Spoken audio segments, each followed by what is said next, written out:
Hello and welcome to this edition of Inside Tacoma. I'm your host, Randall Lewis. Our guest for our conversation today is City Council Member Robert Thoms.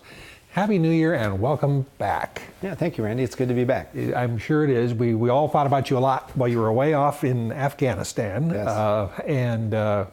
Wow, I have to ask you a little bit about what you did there for a while. We talked about it before you left. I guess it was a great opportunity.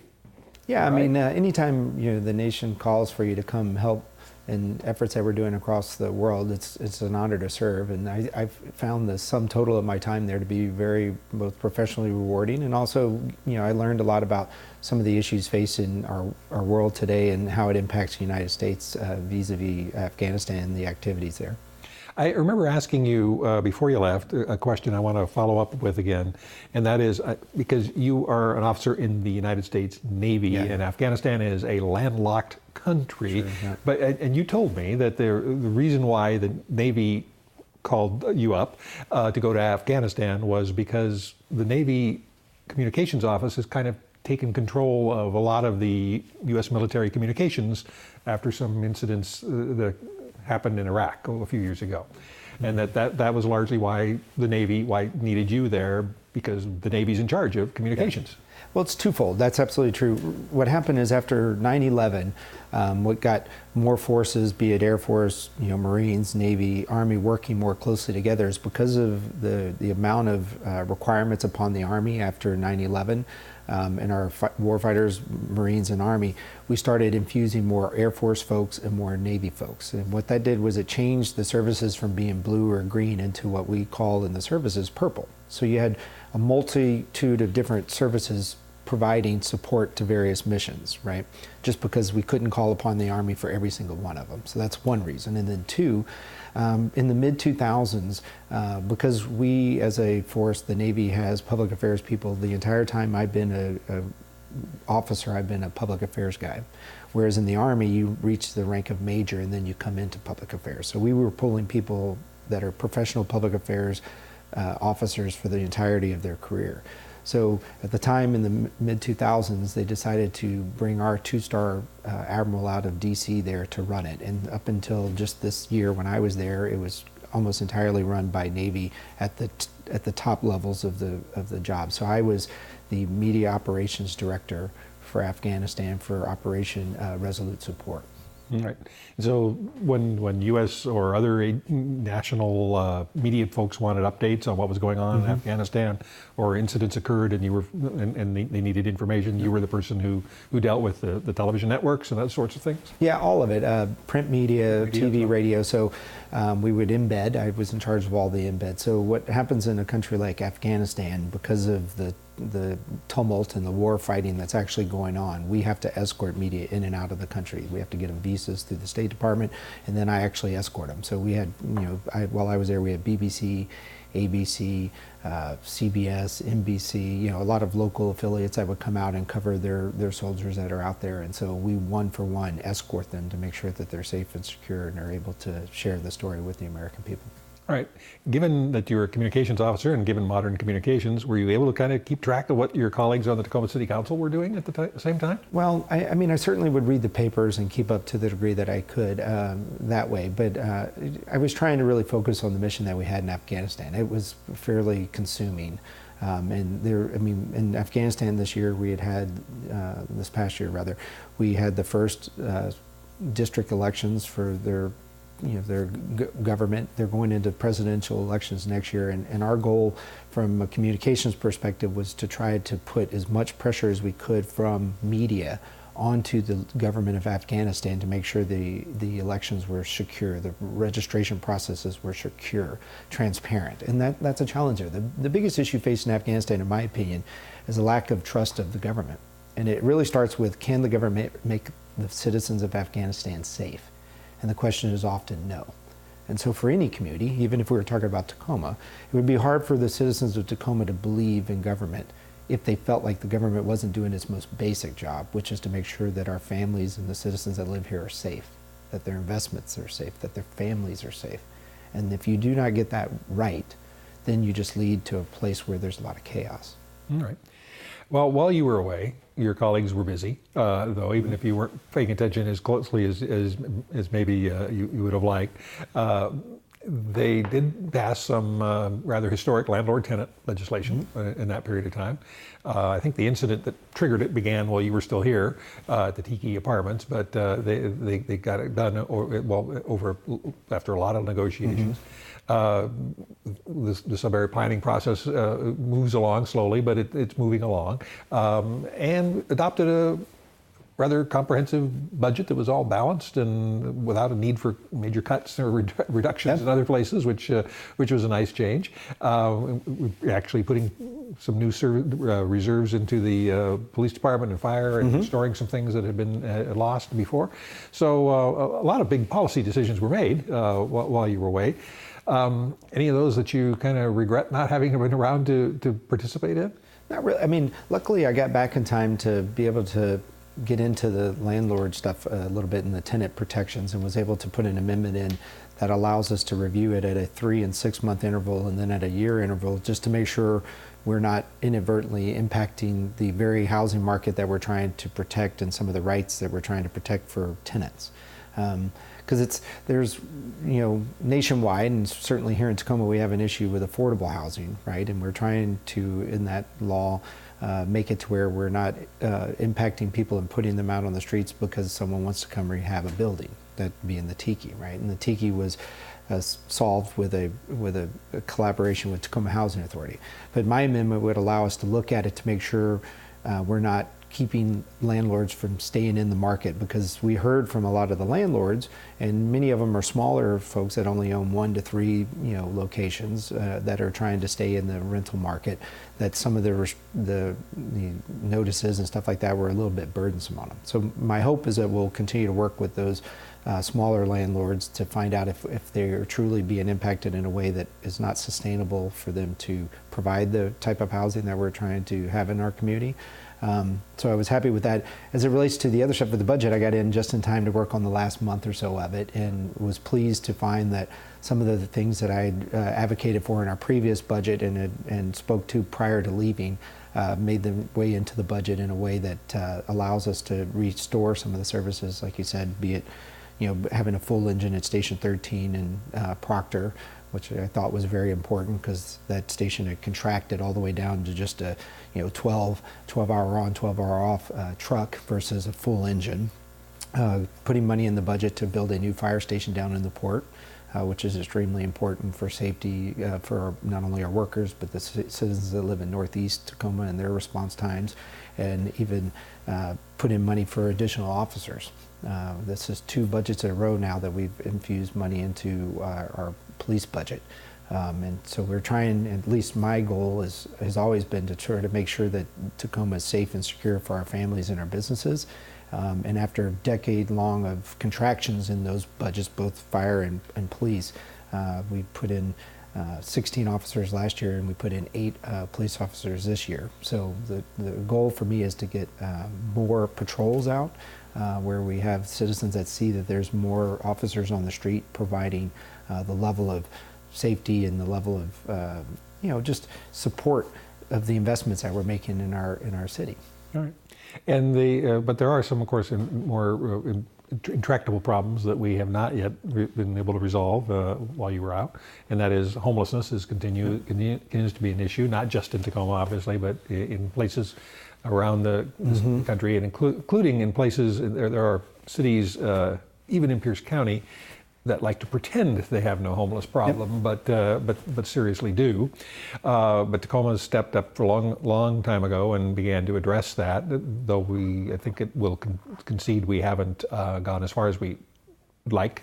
Our ambitions were maybe a little greater than our abilities at first, or our understanding of the problem wasn't as great as it turns out to be. So there's still a lot of work to do there. And then you mentioned affordable housing, which is an issue that I know the legislature intends to address beginning here in January, and that kind of hopeful that they focus on affordability means different things in different parts of the state of Washington, and don't come up with a solution that's kind of Seattle-based, which is frequently what happens out of Olympia. Yeah. But so there's a lot of those things that you're still going to have to be working on here in 2019. Oh, absolutely. I mean, I've come back and have sort of hit the ground running, talking to constituents. I mean, my first couple of weeks, I just was really spending time with my family, trying to re-engage with them and make sure that they understood that it was important for me to be back and be with them. And my wife did a wonderful job of taking care of our 3 kids, and that was most important to me, because it keeps me grounded and inspired to go work harder as a city council person, being a good husband and father. And so as it relates to the issues, be it homelessness, be it affordable housing, these are all things we were facing before I left. These will be things that we'll be facing after I'm off the council, because they're longitudinal challenges based on the constriction of our economy overall for some folks. The homeless stuff, I think we've done a reasonably good job. I was proud of Tacoma for stepping up to create our transition center to try to understand who was on the streets. And in some respects, we've been more successful than other places in the state, in so much as we've tracked in some of the data where we've placed in housing over 60 people that have come through in the time that we've had there.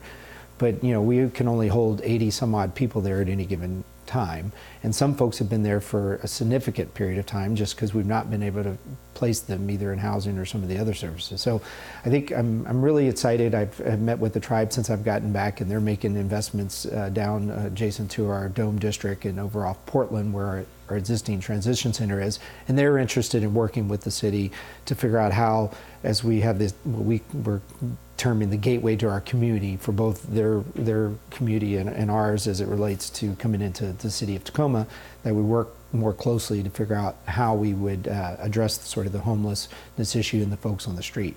I'm still surprised at the volume of people that are on the streets, at any given time.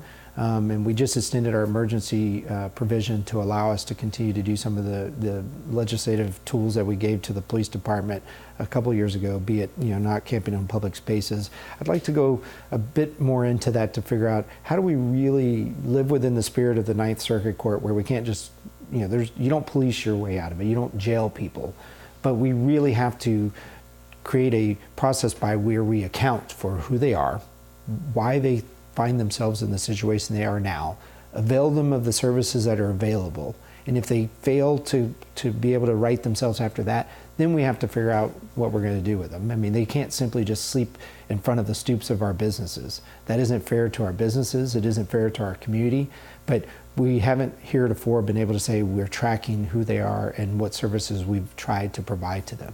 And I think we're doing that now, which is new, and it's significant. There's a lot of people that are on the streets of our community. Right, and there's been some other interesting things that have kind of come out of this discussion that I know frustrate the public, and I'm kind of impressed that the city has been kind of active in trying to solve some of these issues. And that is, the city can do certain things on its own property. The city can, clean out encampments on its own property, or because we have such close working relationship with the Park District, we provide police services to the Park District. We can go onto their property and clean people out of encampments out of parks. We can do it in other private property if the property owner asks us to come in and do it. Yep. But a lot of the properties that the encampments occur on are the state of Washington's property, so specifically the Department of Transportation's properties. And there was a large encampment in South Tacoma along I-5 that wasn't really visible from I-5, but it was visible from other streets. And it took a while for us to get there, but it basically required some cooperation between the Department of Transportation and the City of Tacoma in order to get that done.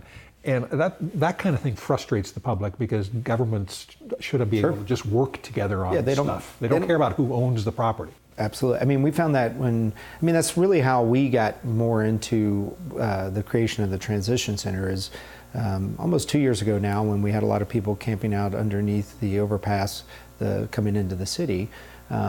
There was, what was being deemed at the time by the press as like a mini jungle, similar to the one that was in Seattle, right? So we had, anywhere from, 65 to 100 people that could find themselves down there behind Brown and Haley. And so I talked with the owners of Brown and Haley. They were having some challenges there. The Dome District folks were concerned.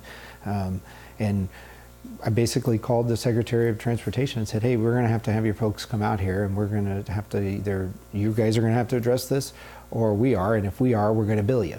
And so we did a tour through there, and we decided, to go ahead and close that out and harden it to where people couldn't just go right underneath that one. And it was sort of precipitated by not only the business calling me, but oddly enough, in Atlanta, a bridge, because of some people were cooking drugs underneath one of them, impaired the integrity of the bridge. And that really was what I think got WashDOT's attention. Is like, hey, this can actually cause failure of structures if you allow people to just do nefarious things underneath our bridges. And there certainly were fires underneath there and whatnot. I wouldn't know whether it was drug related or not, but there were definitely bonfires and stuff going on there. And so no community wants to see that, and certainly citizens, as you say, don't know whether it's city, whose property it is. All they know is they see it, it looks like it's potentially dangerous, and the compassionate citizens want to make sure those citizens that are there, or whomever they are, don't have to sleep under bridges. Nobody wants to see that. Right. And then the other piece of the problem, things we keep hearing a lot, is that this is a regional issue that needs to be addressed in a regional way. And we know that the county has taken some steps recently to begin to address some things regarding mental health services. Yep. and helping people get off the streets and into some care. We have a mental health hospital about yep. to open sometime this year yep. That will provide some services that we haven't had here before. But it's still a fact of life that I mentioned earlier, that there are cities in Pierce County that pretend they don't have a homeless yep. problem. 17 of the 19 shelters in Pierce County are in Tacoma. Tacoma created the stability site, has taken steps to do things. I think, is it fair to say Tacoma's done its part, and we'd like to see the county do more as it can, and certainly some of our fellow cities begin to address this issue as well? Oh, absolutely. I mean, I know the mayor and our previous mayor had been in discussions with Pierce County about that very point, that we couldn't just locate everything in the city of Tacoma. We know a lot of these folks that are availing themselves of, the services that we provide either here or those who are in Seattle are not City of Seattle residents. They may not even be King County residents, right? And so it's certainly not fair for us to have every location in our city. And so I know those discussions continue on with the Pierce County executive and his colleagues as it relates to addressing. I think what I thought was missing just in the overall debate was, who are these folks that are on the streets, and how are we really tracking them for what services they may be applicable for? Meaning, when I looked at the numbers when we did the overpass and started discussing what we were willing to do here in Tacoma, I found that out of every 100, there were 10 or 15 who would be considered just bad actors that were hanging out amongst the homeless population. So they had nothing to do with being homeless. They were doing what I would consider criminal enterprises of trying to do drugs, sell drugs, and what have you. Then I found the number seemed to be somewhere in the magnitude of 25 to 35% who were people on the spectrum of mental illness that deserved to either avail themselves of services of places like Western State or what have you, but they were mentally ill in one way or another. And then you had roughly 50 to, or just slightly above 50, who were truly homeless for any number of reasons, right? They didn't have any of those other two categories, but they were just simply homeless. And that number seemed reasonable, right? Instead of saying we have 100 homeless people that we have to go find housing for, we were talking about 50 people that we know are chronically homeless, and how might we address that, right? And so it's certainly not a Tacoma problem. I don't think we need to shirk away from our responsibility that they're here on our streets and figure out how to get them off of our streets. I mean, that's what I'm trying to fix. I know as a city council person, I have very little capacity to solve homelessness across the continuum of it, right? It definitely takes our partners at the county level, the state level, and the federal level. What I know is they're on our streets.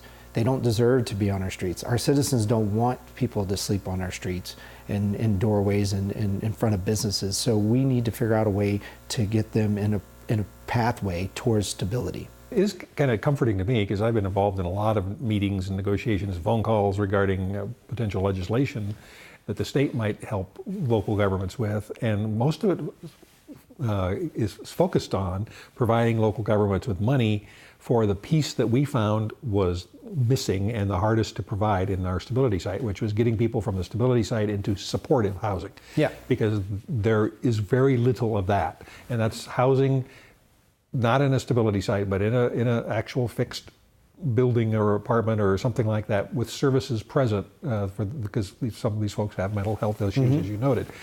And very little of that exists. And so the state's focus, at least to date, hopefully this is how it will all come out in the end, is to give local governments some state-assisted money that will go to that specific need.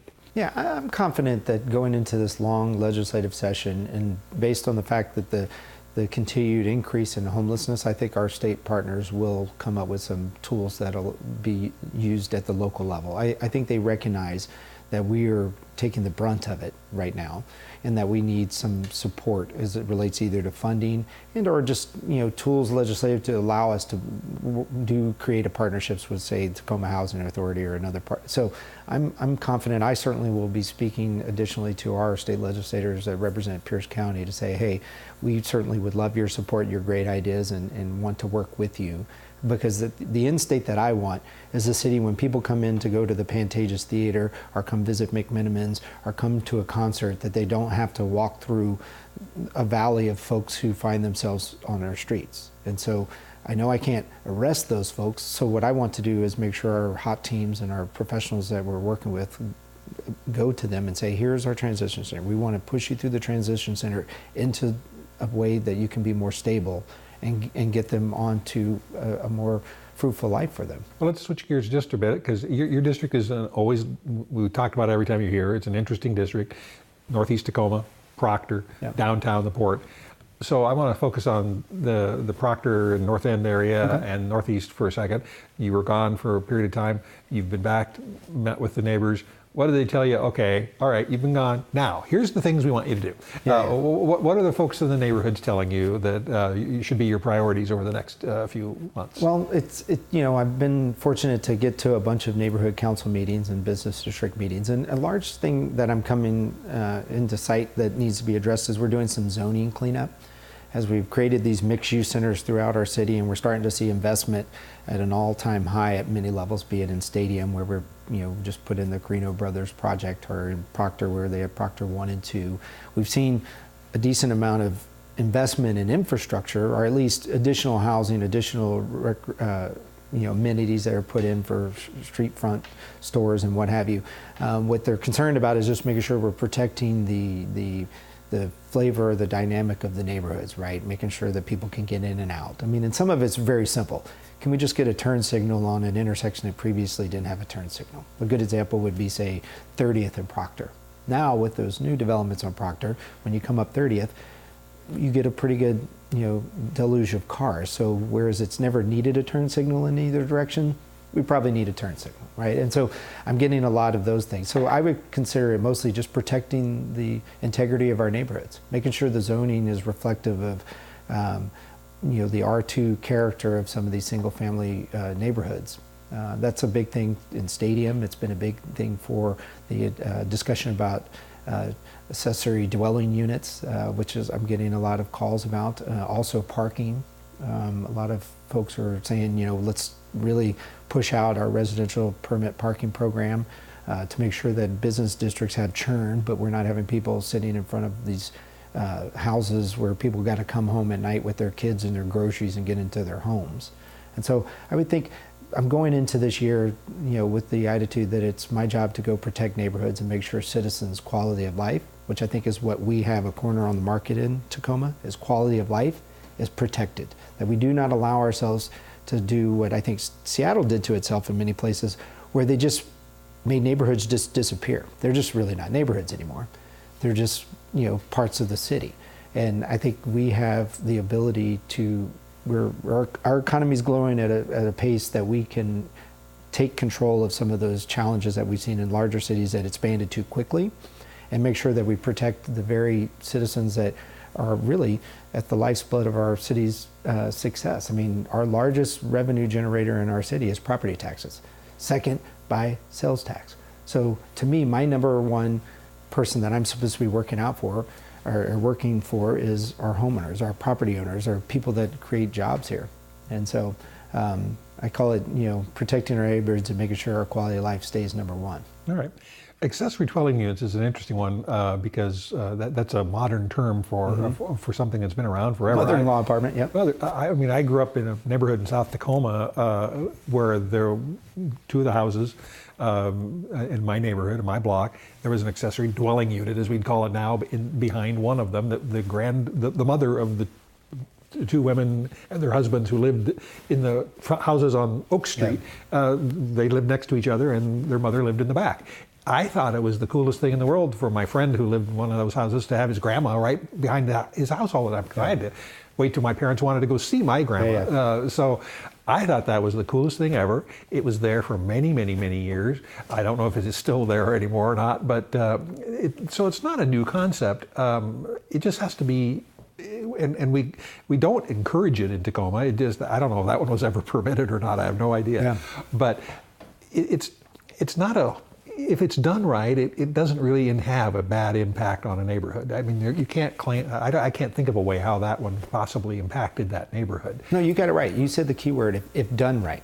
Yeah. So the history, as I understand, is we've had them legal before, and then some weren't done right, and we took them off, and now we've, over the last year, done a pilot project to try to start them back up. I totally agree with you. I'd love for my parents to come live adjacent to my house or be attached to my house with a mother-in-law apartment or what have you. But the trick is doing it right? I mean, right now I think the challenge is there's some who think that this is a way to create affordable housing in certain parts of our community that don't have it.